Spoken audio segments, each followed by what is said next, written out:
জামাত ক্ষমতায় আসলে নাকি মুরসির মতো পশ্চিমা রাতারে ফেলায় দেবে, এটা বিএনপির কেউ কেউ কইতেছে। কথাটা যে খুব বাড়ায় বলতেছে তা না, ঘটনা তো এটা ঘটিছেই। মুরসির মিশরের গল্প দিয়ে শুরু করি যেন বুঝতে সুবিধা হয়। মুরসি কে ছিলেন? মোহাম্মদ মুরসি 2012 থেকে 13 সালে কয়েক মাসের জন্য সেই আরব বসন্তের পরে মিশরের নির্বাচিত প্রেসিডেন্ট ছিলেন। তার দল মুসলিম ব্রাদারহুড, জামাতের মতোই একটা ইসলামী দল ছিল। এই মুরসিরা ফেলায় দেয় আর্মি, তারপরে মৃত্যুদণ্ড দেয়, জেলে ভরে, তারপরে আবার পুনর্বিচার চলাকালীন সময়ের মধ্যে তার মৃত্যু ঘটে। মিশরের মুসলিম ব্রাদারহুড খুবই জনপ্রিয় রাজনৈতিক দল ছিল, সমাজের গভীরে তার বিস্তৃতি ছিল, অনেক পুরান ঐতিহ্যবাহী সংগঠন ছিল। তার উপরে মুসলিম ব্রাদারহুডের জামাতের মতো 71-এর কালিমা ছিল না। তারপরেও তারা তাদের পতন ঠেকাইতে পারেনি। কেন পারেনি? মুসলিম ব্রাদারহুড কেন তাদের পতন ঠেকাইতে পারেনি, এইটা জানা দরকার। জামাত ইসলামী বাংলাদেশে ভোটে জিতে যদি সরকার গঠন করে, তারপরে কি করলে টিকে থাকতে পারবে আর কি করলে মুরসির মতো হুড়মুড় কইরা পড়ে যাবে, সেটা একটু বিস্তারিত বুঝে দেখা দরকার। আসেন সেটা একটু বুঝে দেখি। রাষ্ট্র চালানোর সময় শুধু ধর্মের কথা বললেই হয় না, ক্ষমতার ভাষাও জানতে হয়। বিশ্ব রাজনীতি একটা হাট বাজারের মতো, যার পকেটে বেশি টাকা, যার হাতে পুলিশ, যার মিডিয়া, সাহিত্য, স্কুল, ইউনিভার্সিটির দখল, সেই সত্য বয়ান তৈরি করে। সেই বলে সত্য কোনটা, সে বলে সন্ত্রাসী কে, কে বলে কোনটা ঠিক কোনটা বেঠিক, এই সব কিছুই ঠিক করে। জামাত যদি ক্ষমতা আসে, তারা দুই ধরনের শত্রু ভাবাপন্ন দুনিয়ার মুখোমুখি হবে। এক ইন্ডিয়া, পাশের দেশের মোটা ভাই, নিজের সাইজ, সেনাবাহিনী, মিডিয়া, স্বার্থ, বাংলাদেশের ভিতরে তার সব লেসপেন্সার, দিল্লি স্টার, পন্দের আলো, সিপিবি, বাম, মির্জা ফখরুল, সব ইন্ডিয়ান মাল, সব নিয়ে বসে আছে। আর পশ্চিম, আমেরিকা, ইউরোপ, যারা টাকা দেয়, আন্তর্জাতিক মিডিয়া চালায়, বিশ্ব ব্যাংক, IMF চালায়, জাতিসংঘ চালায়, যুদ্ধ করে, নিষেধাজ্ঞা দেয়। এর মধ্যে প্রফেসর ইউনূস আছে, আছে ট্রান্সপারেন্সি ইন্টারন্যাশনাল, আছে ব্র্যাক, সিপিডি, দূতাবাস, বাঙ্গু সুশীল এলিট, যাদের মুখ বাংলাদেশের পশ্চিমে, বাংলাদেশ যাদের উপনিবেশ। এদের সাথে বিএনপির আন্ডারস্ট্যান্ডিং হয়ে গেছে, তারা নাকি বিএনপির ক্ষমতায় দেখতে চায়। এইটা আমার কথা না, এটা বিএনপি বলে দিচ্ছে। ফয়সালা নাকি হয়ে গেছে, মির্জা ফখরুল নিজে বলিছে, শুনেন। বিএনপিকে দেখতে চায় এখন আন্তর্জাতিক বিশ্ব এবং বাংলাদেশের মানুষ। তো এই পশ্চিমাদের দালালদের ক্ষমতা আনবেন নাকি আনা উচিত? পশ্চিমারা কেন বিএনপি ক্ষমতা দেখতে চায়? তারা ঠিক যেই কারণে হাসিনা ক্ষমতায় দেখতে চাইতো, ঠিক একই কারণে তারা বিএনপিকেও দেখতে চায়, যেন তাদের তালুকদারি বাংলাদেশে কায়েম থাকে। তো এই দুই পক্ষের কাছেই ইসলামিস্ট পার্টি মানেই সন্দেহ। তারা ভাবে এরা ক্ষমতায় আসলে শরিয়া আইন চালু করবে, জঙ্গি বানাবে, ঝাঁকে ঝাঁকে নারীর অধিকার থাকবে না, তাদের লেখাপড়াই করতে দেবে না, ঘরের মধ্যে আটকে রাখবে, সংখ্যালঘুরা মায়ের খাবে সকাল সন্ধ্যা 2 বার।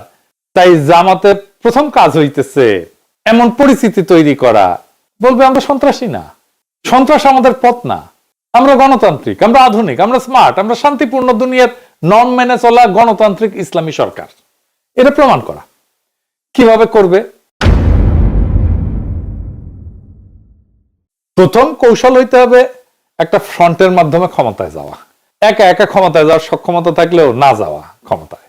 ঠিক যেমন ছাত্র শিবির ছাত্র সংসদগুলোতে নির্বাচন করছে, শিবিরের নামে না, কিন্তু ঐক্যবদ্ধ শিক্ষার্থী জোট নামে ভোট করছে। জামাতকেও এরকম একটা জোটের মাধ্যমে ভোটে নামতে হবে। নাম হইতে পারে ধরেন জাতীয়তাবাদী ফ্রন্ট। এইখানে জামাতের সাথে জামাতের বাইরের ফোর্স এককভাবে ডিল করলে এটা হবে না, কালেকটিভ ভাবে ডিল করতে হবে। তাহলে সমানে সমানে ঐক্য হবে। এই ঐক্য হবে চার্টারের ভিত্তিতে, সিটের জন্য না। জামাতের বাইরে জামাতের সাথে যারা থাকতে পারে তারা হইতেছে ধরেন এবি পার্টি, যদিও এই পার্টির নাম শুনলে জামাতের গায়ে চিরবির করবে, আমাদের দল থেকে বের হয়ে যায় পার্টি করেছে। তারপরে ধরেন আপ বাংলাদেশ, রাষ্ট্রচিন্তা, ইনকিলাব মঞ্চ, এমনকি এনসিপি। এইটাকে জামাতের সরকার তখন আর কেউ বলতে পারবে না। জামাতকে সিগনিফিকেন্ট সংখ্যায় বিশ্বসেরা একাডেমিশিয়ান, ইকোনমিস্ট, প্রফেশনাল, নারী, সংখ্যালঘু, লেখক, শিল্পীকে মন্ত্রিসভায় নিতে হবে। এই মন্ত্রিসভা আগে ঘোষণা করে দিতে হবে। সারা দুনিয়া দেখবে এই সরকার বাংলাদেশের স্মার্টেস্ট মালগুলো দিয়ে তৈরি, মাক্কন লোক দিয়ে তৈরি। এই জামাতের বাইরের শক্তি জামাতের ডিফেন্সিভ শিল্ড হয়ে দাঁড়াবে। এবারে আসেন আমরা মুরসির ভুলগুলো কি কি সেটা দেখি। কি কি ছিল তার ভুল? মুর্শিদে যেভাবে ফেলা হয়েছে, আপনি খেয়াল করলে দেখবেন একই কাজ প্রফেসর ইউনূসের বিরুদ্ধে করা হয়েছিল। প্রফেসর ইউনূস টিকে গেছে, কিন্তু জামাতে ইসলাম এই একই কাজ করলে টিকবে কিনা সন্দেহ আছে। আমি এক এক করে বলবো, মিলাই দেখেন। মূলত চারটা বড় কারণে মুর্শির পতন হয়েছে। এক নাম্বার, রাষ্ট্রযন্ত্র পুরোপুরি তার বিপক্ষে ছিল। মানে মিশরের প্রশাসন, বিচার বিভাগ, পুলিশ, সেনাবাহিনীর বড় অংশ দশকের পর দশক ধরে মিলিটারি এলিটদের হাতে ছিল। বাঙ্গুল্যান্ড যেভাবে সিভিল মিলিটারি ব্যুরোক্রেসি আর এলিটদের হাতে, মুর্সি নির্বাচিত হইলেও এই রাষ্ট্রযন্ত্রগুলো তাকে মানতে চায়নি। সেনাবাহিনী তাকে সন্দেহ করত, মনে করত যে এই ইসলামপন্থী সরকার তাদের ক্ষমতা কমাবে। বিচার বিভাগ পুরানা শাসকদের অনুগত ছিল।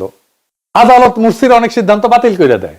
পুলিশ ইচ্ছা করে আইন শৃঙ্খলা নষ্ট হইতে দিত, যাতে জনগণ মুর্সির উপরে বিলা হয়ে যায়। মুর্সি প্রেসিডেন্ট ছিল, কিন্তু তার হাতে প্রশাসনের কোনো কন্ট্রোল ছিল না। দুই নাম্বার হইতেছে মুসলিম ব্রাদারহুডের রাজনৈতিক অভিজ্ঞতার অভাব এবং রাষ্ট্র চালানোর অভিজ্ঞতার অভাব। এই সংগঠনটা দীর্ঘদিন গোপনে বা আন্ডারগ্রাউন্ডে ছিল। নির্বাচনী রাজনীতি বা রাষ্ট্র চালানোর অভিজ্ঞতা একেবারেই ছিল না বলতে গেলে। অতিরিক্ত দ্রুত নিজেদের লোক বসানোর চেষ্টা করছিল বিভিন্ন জায়গায়, এবং অন্য রাজনৈতিক দলগুলোকে, যারা তাদের মিত্র হইতে পারত, তাদেরকে যথেষ্ট সম্পৃক্ত না করে এই কাজগুলো শুরু করছিল। এবং এই জন্য শাসন কাজে অভিজ্ঞ আমলাতন্ত্রকে সে সামাল দিতে পারেনি। এতে করে মনে হয়েছে যখন নিজেদের লোক বসাইতে চাইছে, মনে হয়েছে মুর্সি সবকিছু দখল করতে চায়। বাস্তবতা হয়তো পুরোপুরি সেটা ছিল না, কিন্তু জনমনে এই ভাবমূর্তিটা তৈরি হয়েছিল। তিন নম্বর হইতেছে অর্থনৈতিক সংকট। মানুষ প্রচন্ড বিলা হয়ে গেছে। মুর্সির সময় জ্বালানির সংকট হয়, বিদ্যুতের লোডশেডিং হয়, খাবারের দাম বাড়ে, পর্যটন খাতে ধস নামে। এই সমস্ত কারণে সাধারণ মানুষের হাতে টাকা পয়সা কমে যায়, সাধারণ মানুষের জীবন দুর্বিষহ হয়ে ওঠে, এবং লোকজন বলা বলি শুরু করে মুর্সি ক্ষমতায় এসে কিছুই ঠিক করতে পারতেছে না। বাস্তবে কিন্তু অনেক সমস্যা তার আগের সরকার রেখে গেছে, কিন্তু দোষটা তাকেই নিতে হয়েছে। 4 নাম্বার হইতেছে যে মুর্সির বিরুদ্ধে বিরোধী দল, সেনাবাহিনী এবং পুরনো শাসক গোষ্ঠী একসাথে জোট বেঁধে ফেলে। এই একই ঘটনা ঘটতে পারে জামাত ক্ষমতায় আসলে। বিএনপি, সেনাবাহিনী, আওয়ামী লীগ একসাথে জোট বেঁধে ফেলতে পারে। মুর্সির বিরুদ্ধে তামারাদ নামে একটা আন্দোলন তৈরি হয়, যার পেছনে অর্থ, লোকজন সব দেয় পুরনো শাসকদের ব্যবসায়ী গোষ্ঠী এবং সেনাবাহিনী। তারা মানুষের অসন্তোষকে বড় করে প্রচার করে, মিডিয়া দিন রাত মুর্সির বিরুদ্ধে ক্যাম্পেইন চালায়। শেষে লাখো মানুষকে রাস্তায় নামানো হয়। এইটাকে অজুহাত করে সেনাবাহিনী বলে দেশে বিশৃঙ্খলা তৈরি হয়েছে, তাই আমরা ক্ষমতা নিতেছি। এভাবে 2013 সালের 3রা জুলাই মুর্সিকে সরায় ফেলা হয়। আন্তর্জাতিক রাজনীতিরও ভূমিকা ছিল। সৌদি আরব এবং ইউএই মুর্সিকে পছন্দ করতো না, কারণ মুসলিম ব্রাদারহুড রাজতন্ত্রের পক্ষে ছিল না, এবং সেই কারণে ওই দেশগুলোর রাজতন্ত্র মুর্সিকে রাজতন্ত্রের জন্য হুমকি বলে মনে করত। এটা ছাড়াও ইসরায়েল মুসলিম নীতিকে সন্দেহের চোখে দেখতো, দেখাটাই স্বাভাবিক। যদিও আমেরিকা মুর্সি এবং সেনাবাহিনীর দুই পক্ষকে খুশি রাখতে চাইছিল, কিন্তু শেষ পর্যন্ত সেনাবাহিনীর দিকে ঝুঁকে যায়। তো যেই মুহূর্তে সৌদি আরব, ইউএই, ইসরায়েল সেনাবাহিনীর পক্ষে চলে যায়, মুর্সির আর তখন কোনো করার কিছু ছিল না, কোনো ভরসা থাকলো না। মুর্সির শেষ ভুল ছিল সংবিধান সংশোধনের ঘোষণা দেওয়া। মুর্সি ক্ষমতা আসছে জিতে, ভোটে জিতে, এবং এই সংবিধানের অধীনেই। এই সংবিধানকে সংশোধন করার ক্ষমতা মুর্সির কিন্তু ছিল না। মুর্সি একসময় ঘোষণা দিয়েছিল, বিচার ব্যবস্থা আমার সিদ্ধান্ত চ্যালেঞ্জ করতে পারবে না। তিনি এটা করছিলেন যে সামরিক বাহিনী এবং বিচারিক চক্রের যে ষড়যন্ত্র, এটা থামাইতে। কিন্তু জনগণের কাছে মনে হইল মুর্সি স্বৈরাচার হইতে চাইতেছে। এইটা তার জনপ্রিয়তাকে এক ধাক্কায় কমায় দেয়। দলের বাইরে যে জনসমর্থন ছিল, সেইটা চলে যায় তার পিছন থেকে। তার ফলে মুর্সি নির্বাচিত হইলেও রাষ্ট্রের বাস্তব ক্ষমতা তার হাতে ছিল না, আর তাই টিকে থাকতে পারেনি। তাইলে জামাত যদি বাংলাদেশে ক্ষমতায় আসে, মুর্সির পতন থেকে কি কি শেখা দরকার? জামাত যদি ক্ষমতায় আসে, মুর্সির পতন এড়ানোর কয়েকটা কৌশল তাকে নিতে হবে। তাকে 3টা মাঠে খেলতে হবে: রাষ্ট্রযন্ত্র, বৈদেশিক শক্তি এবং সমাজ, দেশের ভেতরে। এই 3টাতে সঠিকভাবে খেলতে হবে। খেলা হবে, সেই খেলাটা খেলতে হবে। 1 নম্বর হইতেছে ভিতরের মাঠ, রাষ্ট্রযন্ত্র, সেনাবাহিনী, পুলিশ, আমলা, বিচার বিভাগ। এটা সবচেয়ে ঝুঁকিপূর্ণ জায়গা। বাংলাদেশের রাষ্ট্রযন্ত্র নিজেদের মতো করে একটা রাষ্ট্র, তার একটা ডিপ স্টেট আছে। এই রাষ্ট্রের একটা স্টেক আছে। এদের সাথে ভুলভাবে ডিল করলে যে কেউ পড়ে যাবে। প্রথম, সেনাবাহিনী। সেনাবাহিনীকে কিভাবে ডিল করতে হবে এটা ঠিক আমরা জানি। সেনাবাহিনীর মধ্যে জেনারেল আছে যারা গুম খুনের সাথে যুক্ত ছিল। এটা পুরোপুরি পরিষ্কার না। এই সত্য মেনে নিয়েই কৌশল নিতে হবে। সেনাবাহিনীর মধ্যে 3 ধরনের জেনারেল আছে। এক হচ্ছে অপরাধে জড়িত, গুম খুনের দায়ে ভয় পায়, এই জন্য 2 নাম্বার হাসিনার অনুগত, রাজনৈতিকভাবে পক্ষপাতদুষ্ট। আর 3 নাম্বার পেশাদার অফিসাররা, এরা দায়িত্বশীল, শান্ত। ভুল কৌশল হবে একসাথে সবাইকে শত্রু ভাবা এবং একসাথে সবাইকে শাস্তি দিতে যাওয়া। এতে 1 নাম্বার এবং 2 নাম্বার গ্রুপ ভয় পেয়ে বিরোধী ফ্রন্ট তৈরি করে ফেলবে, এটা বিপজ্জনক। এইটার জন্য একটা ইনোভেটিভ কৌশল নিতে হবে। এটাকে বলা যেতে পারে ধরেন just transition for security sector. 3টা ধাপে এটা কাজ করা যেতে পারে। যারা অপরাধ করছে তাদের জন্য ট্রুথ অ্যান্ড অ্যাকাউন্টেবিলিটি কমিশন করা যেতে পারে। এটা প্রফেসর ইউনূস করতে পারতো, করে নাই, কারো কথা শুনে না তো সে। দক্ষিণ আফ্রিকার মতো ট্রুথ কমিশন করা যেতে পারে। গুম খুন দুর্নীতির কথা প্রকাশ করলে শাস্তি কম হবে, সম্পূর্ণ দায় ঢাকা যাবে না, কিন্তু সফট ল্যান্ডিং এর একটা ব্যবস্থা থাকবে। অপরাধীরা তখন আপনার বিরুদ্ধে যুদ্ধ করবে না, নিজেদেরকে বাঁচানোর জন্য সহযোগিতা করবে। 2 নাম্বার হইতেছে যারা হাসিনার অনুগত জেনারেল, তাদের ডিপলিটিসাইজেশন করতে হবে। তাদের সরাসরি বাইর করে দেওয়া যাবে না, বরং নন অপারেশনাল পোস্টিং, যেমন ডিফেন্স কলেজে প্রশিক্ষণ, বিদেশে মিশন, এই সমস্ত জায়গায় তাদেরকে পোস্টিং দিয়ে দিতে হবে। এবং ধীরে ধীরে নতুন প্রফেশনাল নেতৃত্ব গড়ে তুলতে হবে এবং পেশাদার অফিসারদের উন্নত অবস্থান নিশ্চিত করতে হবে। বাজেট বাড়াইতে হবে, প্রশিক্ষণ দিতে হবে, আধুনিক অস্ত্র শস্ত্র যন্ত্রপাতি এটা দিতে হবে, টেকনোলজি দিতে হবে। সেনাবাহিনী যেন আবার কখনো মনে না করে যে মুজিবের মতো রক্ষী বাহিনীর মতো একটা দলীয় মিলিশিয়া তৈরি করবে, না, স্পষ্ট বার্তা দিতে হবে দলীয় মিলিশিয়া না, রাষ্ট্রীয় সেনাবাহিনী দেশের প্রতিরক্ষার কেন্দ্র। রক্ষী বাহিনী করা কিন্তু মুজিবের সবচেয়ে বড় ভুল ছিল এবং এটা পুনরাবৃত্তি করা যাবে না। রক্ষী বাহিনী 2 কারণে আত্মঘাতী ছিল। সেনাবাহিনী মনে করলো সরকার তাদের মাথার উপরে নিজস্ব বাহিনী বসাতেছে, আর 2 নাম্বার হইতেছে রক্ষী বাহিনী বেশি বাজেট পাচ্ছে, তারা বেশি সুযোগ সুবিধা পাচ্ছে। তারপরে হইতেছে ধরেন আমলা, পুলিশ, পুরো সিস্টেম, এটাকে যদি একবারে বদলাইতে যায় অর্থনীতি থেমে যাবে। বাংলাদেশের প্রশাসন দুর্নীতিগ্রস্ত, কিন্তু একদিনে সব সরাইতে গেলে দেশ থমকে যাবে। এইখানে যে কৌশল নেওয়া যেতে পারে, ধরেন 2 লেয়ার রিফর্ম মডেল নেওয়া যেতে পারে। 1 নম্বর হইতেছে যারা হাই করাপশন অফেন্ডার, যারা একেবারে পচা, এদের দ্রুত বিচার করা। যারা কোটি কোটি চুরি করছে, ক্রসফায়ার গুমে জড়িত ছিল, তাদের দ্রুত বিচার করা। বিশেষ ট্রাইব্যুনাল, সেখানে আন্তর্জাতিক পর্যবেক্ষক থাকবে এবং ন্যায় বিচার নিশ্চিত করা হবে। এতে জনগণ খুশি, প্রশাসনও ভয় পাবে। 2 নাম্বার মিডিল এবং লোয়ার টায়ার কর্মকর্তা, যারা অতখানি দুর্নীতিতে যুক্ত ছিল না এবং বাধ্য হয়ে হাসিনার পক্ষে কাজ করতে হয়েছে, তাদের রিওরিয়েন্টেশন করতে হবে এবং পারফরমেন্সের কন্ট্রাক্টের ভিত্তিতে তাদের চাকরিটা রাখতে হবে, যেন দুর্নীতির সুযোগটা কমে এবং স্বচ্ছতা বাড়ানো যায়। এবং কি পারফরমেন্স ইন্ডিকেটর ভিত্তিক পদোন্নতির ব্যবস্থা করতে হবে। যারা শত্রু না তাদেরকে শত্রু বানানো যাবে না। 2 নাম্বার, যেটাকে আমি বলছি বাইরের মান, ইন্ডিয়া, পশ্চিম দুনিয়া, চীন, আরব, তুরস্ক কেন সেটার আলাপে আসতেছি পরে। এদের সাথে কিভাবে ডিল করবে? ধরেন ইন্ডিয়া আমাদের প্রতিবেশী হিসেবে থাকবে, আমি তো দেশকে তুলে নিয়ে অন্য জায়গায় যেতে পারবো না। ইন্ডিয়ার সাথে আমাদের একটা ডিলিংসটাকে, এটাকে খুব মেটিকুলাসলি এটাকে আমাদের ব্যালেন্স করতে হবে। ভারতের ভয়টা আমাদেরকে জানতে হবে। ভারত জামাতকে কিভাবে, কি কারণে ভয় পায়? 3টা কারণে ভয় পায়। একটা হচ্ছে তারা মনে করে যে তাদের পাকিস্তান ঘেঁষা ভাবমূর্তি আছে, সীমান্তে চরমপন্থার ভীতিতে আছে তাদের, ভারতের মুসলিম রাজনীতিতে প্রভাব ফেলবে জামাত ইসলাম জিতে যায় যদি, এটা একটা ভয়। এইখানে একটা স্ট্র্যাটেজিক ব্যালেন্সের কৌশল নিতে হবে। আমি মনে করি এখানে মমতা ব্যানার্জির সাথে একটা সম্পর্ক তৈরি করতে হবে। মমতার ভোটের মূল শক্তি কিন্তু মুসলিম ভোট। মমতাকে আমরা আস্থায় নিতে পারলে, ইকোনমিক সম্পর্ক তৈরি করতে পারলে পশ্চিমবঙ্গের সাথে, এটাই আমাদের ভারতের মধ্যে আমাদের স্বার্থ রক্ষা করবে। যদি জামাত মানবাধিকার, গণতন্ত্র, সহাবস্থান, অর্থনৈতিক উন্নয়নের ভাষা গ্রহণ করে এবং বাংলাদেশ ভারত সম্পর্ককে শান্তিপূর্ণ রাখার প্রতিশ্রুতি দেয়, তাহলে পশ্চিমবঙ্গ মুসলিম ভোট ব্যাংকের মধ্যে একটা সফট সিম্প্যাথি তৈরি হতে পারে। এই সিম্প্যাথেটিক ক্লাইমেট বাংলাদেশের জন্য উপকারী হবে। ভাষা ব্যবহারের ক্ষেত্রে শান্ত ভাষা ব্যবহার করতে হবে। আপনি আরএসএস, বিজেপি, হিন্দুত্ববাদী রাজনীতির সমালোচনা করেন, মুসলিম কোপানোর রাজনীতির সমালোচনা করেন, কিন্তু অ্যাজ এ হোল ভারত বিরোধী যুদ্ধোন্মাদ কোন ভাষা, রেটরিক এটা ব্যবহার করা যাবে না।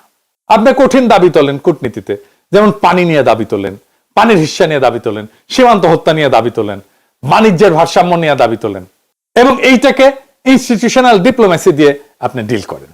মানে আমরাও তো রাষ্ট্র হিসাবে cross border network, cross border সন্ত্রাসী যদি থাকে সেটাও তো আমরা হইতে দিতে পারি না। আমরা তো শান্তিপূর্ণ সীমান্ত চাই, আমরা তো সীমান্তে কোনো অপরাধ চাই না, আমরা তো সীমান্তে চোরাচালান চাই না, আমরা সীমান্তে কোনো সন্ত্রাসী কর্মকাণ্ডও চাই না। এইখানে 2 পক্ষেরই একটা আস্থার জায়গা তৈরি করতে হবে। এর বাইরে পশ্চিম, ইউরোপিয়ান ইউনিয়ন, আমেরিকা, এদের ভয় একটাই যে তালিবান হয়ে গেল কিনা। তারা 3টা জায়গায় টেস্ট করবে। এটা সংখ্যালঘুদের অবস্থা কেমন, নারীদের অবস্থা কেমন, বিরোধী দল বা মিডিয়ার অবস্থা কেমন। যদি জামাত এখানে ভুল করে বসে, তৎক্ষণাৎ এই পশ্চিমা মিডিয়া বলে বসবে বাংলাদেশ আর একটা তালেবান রাষ্ট্র হয়ে গেছে। এর ফলে কি হবে, IMF ওয়ার্ল্ড ব্যাংক টাকা বন্ধ করে দেবে, ইউরোপিয়ান ইউনিয়নের জিএসপি সুবিধা ঝুলে যাবে, রপ্তানি পড়ে যাবে ধপাস করে, অর্থনীতি ক্র্যাশ করবে এবং তার ফলে সরকার পড়ে যাবে। সমাধান খুব সহজ, নির্বাচন থাকবে, নিশ্চয়তা থাকবে, বিরোধী দল থাকবে, আদালত স্বাধীন থাকবে, সংখ্যালঘুদের নিরাপত্তা হবে রাষ্ট্রের দায়িত্ব, নারীরা শিক্ষা, চাকরি বাকরি, স্বাস্থ্য এবং এখানে সমানাধিকার অক্ষুণ্ণ থাকবে। এখানে বলতে হবে আমরা নিয়মতান্ত্রিক ইসলাম চাই এবং তার সাথে আমরা গণতন্ত্র চাই। এই মডেল পশ্চিম কিন্তু স্বীকার করে। এরপরে আসে তুরস্কের প্রশ্ন। তুরস্ক কেন বাংলাদেশের জন্য কৌশলগতভাবে গুরুত্বপূর্ণ? অনেকে ভাবে যে তুরস্ক অনেক দূরের দেশ, কেন এত গুরুত্ব? তুরস্ক বাংলাদেশের জন্য গুরুত্ব 5টা কারণে। একটা হচ্ছে এটা মধ্যমপন্থী ইসলামের মডেল, এখানে ইসলাম আছে, গণতন্ত্র আছে, আধুনিকতা আছে, পশ্চিমের সাথে বোঝাপড়া আছে। বাংলাদেশ এই মডেল দেখাইতে পারে। তুরস্কের বিশাল ডিফেন্স ইন্ডাস্ট্রি আছে, ড্রোন, নৌবাহিনীর টেকনোলজি, সাইবার ডিফেন্স। আমরা আমাদের ডিফেন্স পারচেজের জন্য ভারত বা চীনের উপরে নির্ভরতা ছাড়াই আর একটা শক্তিশালী পার্টনার খুঁজে নিতে পারি। তুরস্ক আরব দুনিয়াতেও পরিচিত মুখ, পশ্চিমেও পরিচিত মুখ, গ্রহণযোগ্য মুখ। তুরস্ক এরপরে পশ্চিমা সামরিক জোট ন্যাটোর সদস্য, আবার মুসলিম বিশ্বের নেতৃত্বেও আছে। চমৎকার ব্যালেন্স করে চলতেছে। তুরস্কের এই মডেলটা আমাদের ফলো করা খুব জরুরি। তুরস্কের সাথে আমাদের একটা হিস্টোরিক সিলসিলা আছে, মানে আমাদের আধুনিক বাংলা সালতানাত যেটাই বলি সেটা তুর্কি বিজয় থেকে শুরু হয়েছে। তুরস্কের সাথে আমাদের একটা ঐতিহাসিক সিলসিলা আছে। এরকম দেশ আমাদের পক্ষে কথা বললে পশ্চিমারও রাগ করবে না, আরবরাও করবে না। এছাড়াও বাংলাদেশের অভিবাসী শ্রমিকদের সুরক্ষা দিতে পারে তুরস্ক, কারণ মধ্যপ্রাচ্যে তুরস্কের ইনফ্লুয়েন্স আছে। সে এমনকি রোহিঙ্গা ইস্যুতে বড় ভূমিকা রাখতে পারে, মানবিক নেতৃত্ব দিতে পারে। এটি তুরস্কের গুরুত্ব। এরপরে আছে ঘরের মাঠ। আসেন সেটা একটু বুঝে দেখি। ঘরের মাঠে থাকবে বিএনপি, বাম, সংখ্যালঘু, নারী, মিডিয়া। সেটা কিভাবে সামলাবে? বিরোধীদের স্পেস দিতে হবে, তাদের কথা বলা বন্ধ করা যাবে না, তাদের উপরে নিপীড়ন চালানো যাবে না, কারণ শেষ মুহূর্তে তারাই রক্ষা কবচ হয়ে দাঁড়াবে। মুরসির পতনের দিনে দেশের কোনো বিরোধী দল তাকে রক্ষা করেনি। বাংলাদেশেও তাই হবে যদি জামাত সব দলকে নিষিদ্ধ করে, শত্রু বানায়, বা তাদেরকে কথা বলতে না দেয়, তাদেরকে স্পেস না দেয়। কৌশল হবে ওপেন পলিটিক্স, জিরো রিভেঞ্জ। বিরোধী দল চলবে, টকশোতে মত বলবে, যা খুশি তাই বলবে, গালাগালি করবে, সমালোচনা করবে, একদম কোথাও কোনো সেন্সর নাই। গ্রেপ্তার করা যাবে না, মুখ চেপে ধরা যাবে না। আপনি যদি বিরোধী দলের বিরোধী মতকে রক্ষা করেন, আগামীকাল তারা বিদেশি চাপে আপনাকে রক্ষা করবে। বিএনপি প্রকাশ্য শত্রুতা করতেই পারে, কারণ তাদের আমরা জিতবো এরকম একটা মানসিকতা আছে। হেরে গেলে একটা বিশাল শক হবে তাদের জন্য। এখানে তো 3 ধরনের সমস্যা হবে আর কি। বিএনপি যদি হেরে যায়, তারা ভাবে যে তারা ক্ষমতা তাদেরই প্রাপ্য। তারা যদি হারে, তাদের কর্মী সমর্থকরা ধরে নেবে যে চুরি হয়েছে, প্রতারণা করছে আমাদের সাথে। এখনো মনে করে ডাকসুতে নাকি চুরি হয়েছে ভোট। চিন্তা করেন, মনে করে বিএনপির অনেক কর্মী মনে করে। তো তারা তো বিএনপি তো তখন রাজপথে বিদেশি লবিং দিয়ে সরকারকে নামাইতে চাইতেই পারে। এইরকম একটা অবস্থায় একটা ইসলামপন্থী দল যদি সরকারে থাকে, তাকে টিকতে চাইলে 3টা কাজ করতে হবে। যে হারলে সব শেষ, এই ভয়টা ভেঙে দিতে হবে। তার জন্য সুবিধা আছে, সুযোগ আছে। ভবিষ্যতের কথা চিন্তা করেন, পরের ইলেকশনের কথা চিন্তা করেন। ওপেন মেসেজ দিতে হবে বিএনপি কে যে তোমরা হারছো, তার মানে তোমাদের সব ধ্বংস হয়ে যায়নি। তোমরা বৃহৎ অপোজিশন, নেক্সট টাইমে তোমরাই আসতে পারো ক্ষমতায়। লোকজন যেন বোঝে হারলেও দল থাকবে, সংসদে আসন থাকবে, টকশোতে কথা বলার অধিকার থাকবে, মামলা হামলা গুম খুন এগুলো হবে না। এটা হইলে তারা মরিয়া অস্ত্রের দিকে কম ঝুঁকবে এবং এই 5 বছর ধরে তারা পরবর্তীতে ক্ষমতায় যাওয়ার চেষ্টা করবে। সেভাবে তারা দল গুছাবে। 2 নম্বর হচ্ছে রিভেঞ্জের পলিটিক্স বন্ধ করা, যেটা হাসিনা শুরু করছিল। নেতাদেরকে জেলে ভরা, গুম করা, খুন করা, কর্মীদেরকে বাসায় থাকতে না দেওয়া, মিডিয়াতে অপমান করা, ব্যবসা বন্ধ করে দেওয়া। এই কাজগুলো করলে যে কেউ ভাববে, যে কোনো বিরোধী দল ভাববে যে এই সরকার থাকলে আমাদের অস্তিত্বই থাকবে না। তাই নামতে হবে, জান পান ইয়ে করে তারা নামবে। আমরা যেরকম হাসিনা আমাদেরকে যদি তারাই না দিত, এত শত্রু যদি না বানাইতো, ধরেন আমি দেশে আছি, দেশে থাকলে কি হাসিনার এত বড় ক্ষতি করতে পারতাম? এত কিছু বলতে পারতাম না। সেই জন্য ডায়ালগকে রাজনীতির একটা স্থায়ী ইনস্টিটিউট করতে হবে। প্রফেসর ইউনূস শুরু করছে মাঝে মাঝে রাজনৈতিক দলগুলোকে ডাকে, কিন্তু এই যে ডাকার বিষয়টা, এটাকে স্থায়ী ইনস্টিটিউট হিসেবে গড়ে তুলতে হবে, রীতি হিসেবে গড়ে তুলতে হবে, সংস্কৃতি হিসেবে গড়ে তুলতে হবে, পলিটিক্যাল কালচার হিসেবে গড়ে তুলতে হবে। শুধু সংকটের সময় ডেকে গোল টেবিল না, বরং একটা স্থায়ী ন্যাশনাল পলিটিক্যাল কাউন্সিল তৈরি করা যেতে পারে, যেখানে সরকার, বিরোধী দল মাসে অন্তত একবার বসবে, সমস্ত ইম্পর্টেন্ট গুরুত্বপূর্ণ ইস্যুতে বিরোধী দলের মতামত নিতে হবে প্রকাশ্যে।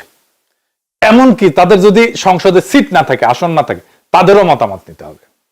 বাংলাদেশে একটা স্বঘোষিত তথাকথিত সেকুলার এলিট আছে, যারা media, art, culture, NGO, think tank এটার ভেতরে শক্তিশালী, এবং এটার মধ্যে অনেকেই ইন্ডিয়া এবং আওয়ামী প্রভাবিত।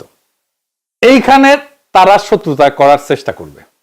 যদি এদের সাথে ঝগড়া করে, সব মিডিয়া, কালচার তার বিরুদ্ধে অ্যাকসেপ্ট হয়ে যাবে। আবার এদের যদি দালালি করে, তাহলে নিজেদের যারা সমর্থক বেশ, এদের কাছে বেঈমান হিসেবে পরিচিত হবে। এর বদলে কিছু স্মার্ট নীতি নেওয়া যেতে পারে। কি কি সেটা? এই মিডিয়া, সেকুলার, কালচারাল স্ট্যাবলিশমেন্টকে ডিল করার জন্য কি করা যেতে পারে? এই যে সেকুলার বনাম ইসলামী, এই বাইনারি ফ্রেমটা ভেঙে দিতে হবে। এইখানে আসতে হবে যে রাজনীতি হইতে হবে সিটিজেন রাইটস এর ভিত্তিতে, অধিকারের, নাগরিক অধিকারের ভিত্তিতে। কে সেকুলার, কে বাম, কে ডান, কে এলিট, এইটা না, সকল সিটিজেনের রাইট আছে, এবং রাষ্ট্রের কাজ হচ্ছে এই সিটিজেন রাইটসটাকে স্ট্যাবলিশ করা। কেউ গালি দিক, অসুবিধা নাই, কিন্তু লিমিট রেখে গালি দিক। ধর্ম হবে সম্মানিত, আর্ট হবে স্বাধীন, কেউ অন্যজনকে গলা টিপে ধরবে না। আর্টও ধর্মকে গলা টিপে ধরবে না, ধর্ম আর্টকে গলা টিপে ধরবে না। মিডিয়ায় রেগুলেশন থাকবে, কিন্তু সেন্সরশিপ না। কিছু কিছু জায়গায় গানের অনুষ্ঠানের সামনে যে বিক্ষোভ শুরু হয়, এই যে কাজ করা যাবে না। শো ক্যান্সেল করে দিতে হবে, করা যাবে না। থিয়েটার, নাটক বন্ধ করে দিতে হবে, করা যাবে না। করলে ওই মুহূর্তে পুরা দায় এসে সরকারের উপরে পড়বে, জামাত ইসলামের উপরে পড়বে। আইন সবার জন্য সমানভাবে প্রয়োগ করতে হবে, মানহানি করা যাবে না, উস্কানি দেওয়া যাবে না, সহিংসতার আহ্বান করা যাবে না, অর্থনৈতিক স্বচ্ছতা থাকতে হবে, এটা সবার জন্য সমান, সবার জন্য। কালচারাল পলিসি হিসাবে ইসলামী সংস্কৃতি প্লাস প্লুরাল সংস্কৃতিকে নিতে হবে, শুধু নিষেধ না, বিকল্প তৈরি করতে হবে। যেমন বলে অশ্লীল গান বন্ধ করতে হবে, শুধু তাই না, বন্ধ করা না, বরং ইসলামী গান, নৈতিক থিয়েটার, ওয়েব সিরিজ, এগুলো ভালো মানে প্রোডাকশন দিতে হবে। তার কিতে দেখতেছেন না কত চমৎকার সিরিজ আমাদের দেশে, কত জনপ্রিয়। আমরা তো এটা করতে পারি। কোন উৎসবে ইসলামী নাশিদ যেমন থাকবে, তেমন রবীন্দ্র লালনও থাকবে। এতে সেকুলার এলিটটা বুঝবে যে এরা একেবারে বর্বর না। তারপরে এক গ্রুপ তো আছে মাজার ভাঙা, এদের সাথে কিভাবে ডিল করা যায়? এটা খুব সেনসিটিভ এবং কঠিন জায়গা। উগ্রপন্থী গোষ্ঠীরাও বাইরে থেকে দেখায় যে এটা আপনার আত্মীয়, আপনারই লোক, কিন্তু বাস্তবে তারা রাষ্ট্রটাকে ধ্বংস করে দেয়। এখানে তিনটা স্তরে কাজ করতে হবে। ক্লিয়ারলি, খুব স্পষ্টভাবে বলতে হবে, রাষ্ট্রে বল প্রয়োগের একমাত্র অধিকার সরকারের, কোন জঙ্গি গ্রুপের না, কোন মোরাল পুলিশের না। এইটা বেআইনি কাজ এবং এইটার শাস্তি হবে। এই কাজ করা যাবে না। কোনোভাবেই রাষ্ট্রের বাইরে কেউ বল প্রয়োগ করতে পারবে না, কারো উপরে না। আপনি মাইক লাগায় সমালোচনা করেন, কোনো অসুবিধা নাই, কিন্তু হাতুড়ি নিয়ে ভাঙতে পারবেন না, কেউ করতে পারবেন না। এখানে আরো পলিসি নেওয়া যেতে পারে, মানে যাদের কাজ নেই তাদেরকে কাজ দেওয়া, কাউন্সেলিং করা, রোজগারের ব্যবস্থা করা। যারা সন্ত্রাস, অস্ত্রবাজি এই সমস্ত করে তাদের নীতিকে স্ট্যাবলিশ করতে চায়, তাদের জন্য সোজা কোর্ট, সন্ত্রাস বিরোধী আইন, দ্রুত বিচার, স্বচ্ছভাবে। কোন আদর্শ ভিত্তিক দল, ইডিওলজি ভিত্তিক দল, সেটা ইসলামের দলও হইতে পারে, সেটা এমনকি হিন্দুত্ববাদী দলও হইতে পারে, এরা একটা বড় ভুল করে ফেলে যখন ব্যক্তিগত বিশ্বাস বা আকীদা এইটা আর রাষ্ট্রীয় নিষেধাজ্ঞা দুইটাকে এক করে ফেলে। কে মাজারে যাবে, কে যাবে না, এটা আকীদার বিতর্ক হইতে পারে, কিন্তু হাতুড়ি দিয়ে ভাঙা, অনুষ্ঠানে হামলা করা, এটা আইন শৃঙ্খলার ব্যাপার। এই দুইটা এক করা যাবে না। স্পষ্ট নিয়ম হইতেছে অ্যাক্ট অফ ভায়োলেন্স, এটা ক্রিমিনাল অপরাধ। সেটা মাজার হোক, কনসার্ট হোক, নাট্যমঞ্চ হোক, কেউ হামলা করলে সেটা যেই করুক না কেন, এটা ফৌজদারি অপরাধ, এটা বিচার হবে। বিতর্কের প্ল্যাটফর্ম খুলে দিতে হবে। আপনি এটা নিয়ে মাজার করা যাবে না, এটা নিয়ে বিতর্ক করেন, মাইক লাগায় বিতর্ক করেন, কোনো অসুবিধা নাই। টিভি ডিবেট করেন, আলোচনা করেন, জনসভা করেন, মতামত তৈরি করেন, সব অ্যালাউড। ভাঙার বদলে বিতর্ক, এই সংস্কৃতি বানাইতে হবে। সামাজিক বিতর্কগুলো, সামাজিক ইস্যুগুলো সমাজে চালু থাকতে হবে। এটা আস্তে আস্তে আস্তে আস্তে আস্তে স্থিত হবে। আজকে এটা সমাধান লাগবে, করা যাবে না, হয় না, এটা আসলে এভাবে করা যায় না সমাধান। রাষ্ট্র কারো আকীদাগত বিতর্ক এটাকে ফয়সালা করে দেবে না। রাষ্ট্রের কাজ শান্তি এবং নিরাপত্তা রক্ষা করা সব নাগরিকের। সংখ্যালঘু ইস্যুতে এখানে ভুল করলে আন্তর্জাতিক চাপ তৈরি হবে, তীব্র হবে। এবং বাংলাদেশে হিন্দু, বৌদ্ধ, খ্রিস্টান এদের নিরাপত্তা সবচেয়ে সংবেদনশীল বিষয়। একটাও হামলা হলে ভারত, পশ্চিম মিডিয়া একসাথে চাপ দেবে এসে। এইখানে একটা মাইনরিটি প্রোটেকশন প্রোটোকল লাগবে। হামলায় অপরাধী যেই হোক না কেন শাস্তি হবে। সংখ্যালঘু নির্যাতন, মন্দির ভাঙা, উপাসনালয় ভাঙা, এটা জিরো টলারেন্স। এবং সংখ্যালঘুদের সরকারের দৃশ্যমান ভূমিকা থাকতে হবে। এইবার পাগল রে সাঁকো নাড়ানোর কথা মনে করাই দিলাম কিনা আল্লাহ জানে। জামাত আমার কোনো সাজেশন না নিলেও এই সাজেশনটা নিতে পারে, আগ্রহ নিয়ে। হ্যাঁ, আর অখণ্ড ভারতের সৈনিক গোবিন্দ প্রামাণিককে মন্ত্রী বানিয়ে দিতে পারে। আপনাদের তো চিন্তা জামাত মদ খাইতে দিবে কিনা, আমার চিন্তা জামাত গোবিন্দ প্রামাণিককে মন্ত্রী বানিয়ে দেয় কিনা। এবার আসেন নারীর প্রশ্ন। বাংলাদেশের শহুরে নাগরিকদের, বিশেষ করে এলিট সম্প্রদায়ের তিনটা ভয়। মানে জামাত ক্ষমতা আসলে পোশাক নিয়ন্ত্রণ করবে কিনা নারীদের, নারীরা চাকরি করতে পারবে কিনা, মদ টদ আবার খাইতে দিবে কিনা, বিনোদন টিনোদন এগুলো বন্ধ করে দিবে কিনা। এইটা জামাতকে স্পষ্ট করতে হবে। তবে আমি কিছু কৌশল বলে দিতে পারি আর কি, জেনারেল কৌশল হিসেবে। যেমন ধরুন পোশাকে, ইসলামের পোশাকের নির্দেশ তো শালীনতা, এবং এই শালীনতা এটা সামাজিক গ্রহণযোগ্যতার বিষয়, সামাজিক উৎসাহের বিষয়। সমাজ শালীনতার উৎসাহ দেবে, এটাকে প্রমোট করা হবে। কিন্তু পোশাক পুলিশিং এটা নিষিদ্ধ। সরকারি ভবনে শালীন পোশাক পরবে, এটা অফিসিয়াল কোড। বেসরকারি জীবনে স্বাধীনতা থাকবে, কোনো জোর থাকবে না। নারীর চাকরি, শিক্ষা এই সমস্ত নিয়ে তো প্রশ্ন আসার কথাই নাই, কারণ ইসলামে নারীর শিক্ষা এবং উপার্জন নিষিদ্ধ না, বরং উৎসাহ দেওয়া হয়। নারীর শিক্ষা, স্বাস্থ্য, চাকরিতে সমান সুযোগ, নিরাপদ পরিবহন, কর্মক্ষেত্রে হয়রানির বিরুদ্ধে কঠিন আইন থাকতে হবে এবং সেটা প্রয়োগ থাকতে হবে। এইবার আসেন মদের প্রশ্ন আর কি। এইটাই তো কিছু করার নাই।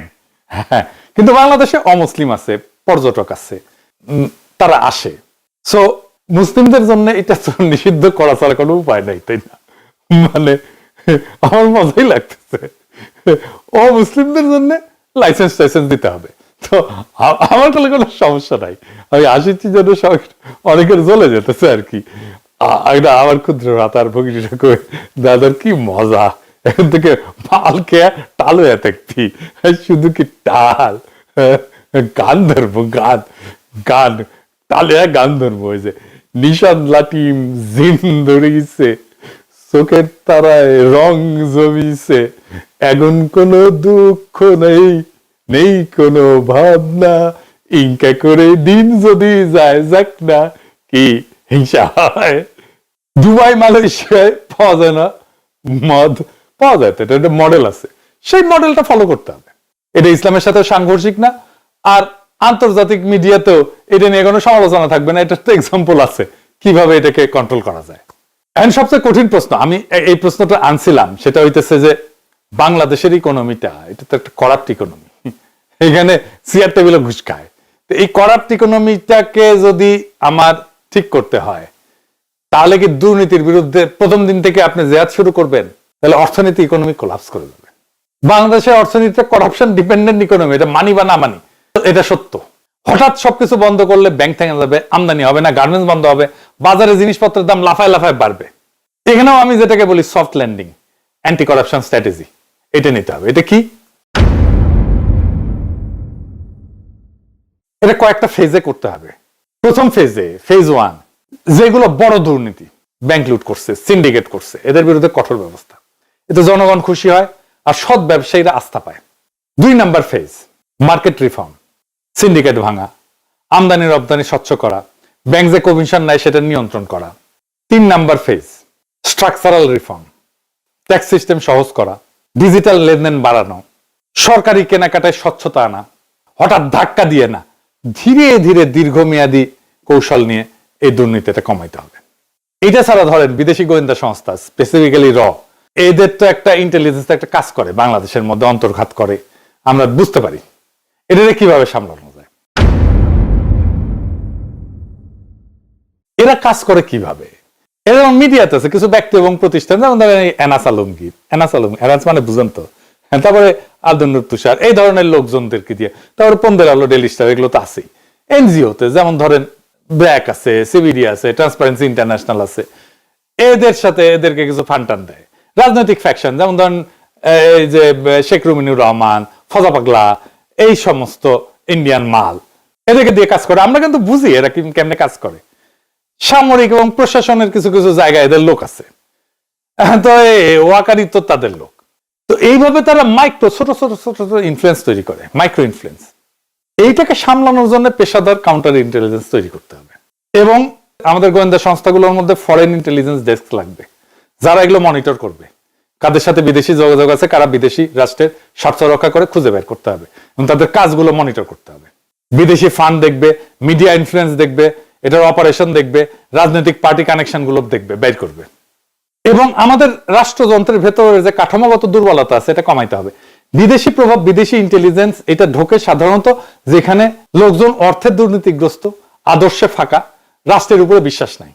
তাই করাপশন কমলে এদের অ্যাক্সেসটা এমনিতেই কমে যাবে। সেনাবাহিনী, ব্যুরোক্রেসি, মিডিয়া, একাডেমিয়া সবার মধ্যে একটা ন্যাশনাল ইন্টারেস্টেড বোধ তৈরি করতে হবে। এটাই আসল প্রতিরক্ষা। আর ভারতকে একটা বার্তা দিতেই হবে যে আমরা তোমাদের বিরুদ্ধে ক্যাম্পেইন করতে চাই না, তোমরাও আমাদের আভ্যন্তরীণ রাজনীতিতে হস্তক্ষেপ করবে না। ধরেন ইন্ডিয়াকে একটা প্রপোজাল দেওয়াই যেতে পারে যে আমরা ক্রস বর্ডার চোরা কারবার এটাকে জিরো করব। এটাতে তাদেরও লাভ, আমাদেরও লাভ। রাজনীতি কেবল ভোটের খেলা না, ভোটের হিসাবও না। রাজনীতি হইতেছে রাষ্ট্রকে বাঁচানো এবং তাকে অগ্রসর করার শিল্প। মুর্সি ভোটে জিতছিলেন কিন্তু টিকতে পারেননি, কারণ তিনি বুঝতে পারেননি যে ক্ষমতার মাইক্রোফোন হাতে পেলেই ক্ষমতা পাওয়া যায় না। ক্ষমতা টিকে থাকে রাষ্ট্রযন্ত্র, জনগণ, প্রতিবেশী, বৈশ্বিক শক্তি, এই চারটা চাকার উপরে। একটা চাকা নষ্ট হলেই গাড়ি উল্টায় যায়। এটা মিশরে ঘটছে, এটা ইতিহাসের কথা। আজ বাংলাদেশের এই রাজনৈতিক যুদ্ধক্ষেত্রে যারা বলে যে জামাত ক্ষমতায় আসলে মুর্সির মতো ফেলাই দেবে পশ্চিমে, তারা কিন্তু শুধু ভয় দেখাচ্ছে না, তারা ইতিহাসের আয়না ধরতেছে। কিন্তু ঘটনা এটা যে ভাগ্যকে কিন্তু বদলানো যায়, ইতিহাসকেও বদলানো যায়, যদি ভুলকে ভুল হিসাবে স্বীকার করে আগেই তার ওষুধটা তৈরি করে ফেলা যায়। এই দেশের রাষ্ট্রযন্ত্র, এই দেশের প্রশাসন, এই দেশের গোয়েন্দা, এই দেশের মধ্যবিত্ত, এই দেশের সেকুলার কালচারাল এলিট, এই দেশের প্রতিবেশী ভারত, এই দেশের বৈশ্বিক শক্তি, এদের কারো হাতেই কোনো জাদুর কাঠি নাই। তাদের কাছে শক্তি হয়তো আছে, কিন্তু শক্তি মানেই নিয়তি না। নিয়তি গড়ে ওঠে সঠিক রাজনৈতিক প্রজ্ঞা দিয়ে। যে সরকার ক্ষমতা এসে বলবে আমরা প্রতিশোধ নেব না, আমরা রাষ্ট্র বানাবো, এবং সত্যিকার অর্থে সেই কাজে হাত লাগাবে, সেই সরকারকে কেউ ফেলতে পারবে না। যে সরকার বলবে আমরা ইসলাম মানি, আমরা ন্যায়, ইনসাফ, শালীনতা, করুণা, সহনশীলতা, এই চারটা নীতির বাইরে যাব না, সেই সরকারকে তালেবান, উগ্র, ফ্যাসিস্ট কোনো লেভেল কেউ কখনো দিতে পারবে না। যে সরকার বলবে সংখ্যালঘু আমার নাগরিক, নারী আমার নাগরিক, বিরোধী দল আমার নাগরিক, এমনকি যে আমাকে ভোট দেয়নি সেও আমার নাগরিক, সবার স্বার্থ রক্ষা করাই আমার রাষ্ট্রীয় দায়িত্ব, সেই সরকারকে ফেলার মতো শক্তি এই পৃথিবীতে নাই। যে সরকার বলবে রাষ্ট্রের নিরাপত্তা বাহিনী একমাত্র বল প্রয়োগকারী শক্তি, সে সরকারের বিরুদ্ধে কোনো উগ্রপন্থী নেতা, কোনো মাজার ভাঙার দল, কোনো বিদেশি ইন্টেলিজেন্স কিছুই দাঁড়াইতে পারবে না। যে সরকার বলবে যে আমরা বিশ্বর সাথে ব্যালেন্স করে শান্তির সাথে আগাবো, সে সরকারকে কেউ আলাদা করতে পারবে না। যে সরকার বলবে গুম খুনের অপরাধীর বিচার হবেই, কিন্তু পুরো বাহিনীকে শত্রু ভাববো না, সেই সরকার টিকে থাকবে।